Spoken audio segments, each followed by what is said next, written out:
दशकं 65। कोऽपि जनाय कथितं नियमावसाने मारोत्सवं स्वमत साधयितुं प्रवृत्तः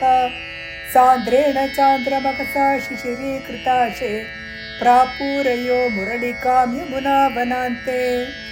सम्मूर्छनाभिरुदितस्वरमण्डलाभिः सम्मूर्छयन्तमखिलं भुवनान्तरालम् त्वद्वेणुनादमुपकर्ण्य विभो तरुण्यस्तत्तादृशं कमपि चित्तविमोहमापुः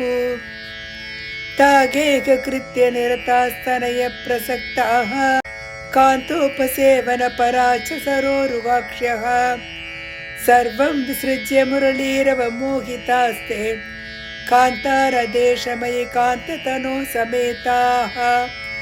काचिन्निजाङ्गपरिभूषणमादधाना वेणुप्रणादमुपकर्ण्यकृतार्धभूषाः त्वामागतानुनु तथैव विभूषिताभ्यस्ता एव संरुचिरे तव लोचनाय हारं नितम्बभुवि काचन धारयन्ति काञ्चीं च कण्ठभुवि देव समागता त्वां हारि त्वमात्मजगनस्य मुकुन्द तुभ्यं व्यक्तं बभाष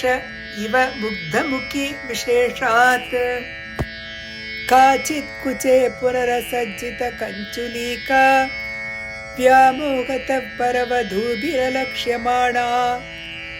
त्वामाययौ निरुपम प्रणयाति भारराज्याभिषेकविधये कलशीधरेव काचित् गृहात् किल निरेतुमपारयन्त्यस्त्वामेव देव हृदये सुदृढं विभाव्य देहं विधूय परचिरचित् सुखरूपमेकं त्वामाविशन् परमिमाननुधन्य धन्याः चारात्मना न परमात्मतया स्मरन्त्यो नार्यो गतः परमहंसगतिं क्षणेन तं त्वां प्रकाश परमात्मतनुं कथञ्चित् चित्ते वगन्नमृतमश्रममश्नुवीय अभ्यागताभिरभितो व्रजसुन्दरीभिः मुग्धस्मितार्द्रवदनः करुणावलोकी निस्सीमकान्तिजलति स्वमवेक्ष्यमाणो